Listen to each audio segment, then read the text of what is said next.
Soy Arturo Climent, canónigo de aquí de la Catedral de Valencia, y voy a participar en las conferencias cuaresmales de este año.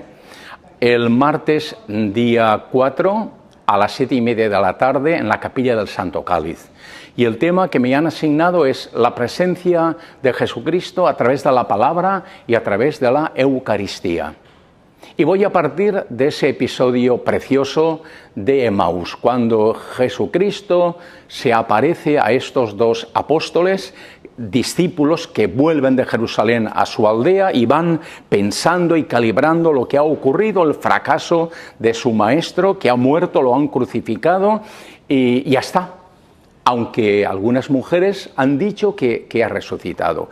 Luego, cuando llegan a la aldea, le invitan a que se quede. Señor, quédate porque atardece, cae la tarde, y Jesús se sienta a la mesa, coge el pan, lo parte e inmediatamente le reconocen, pero él desaparece.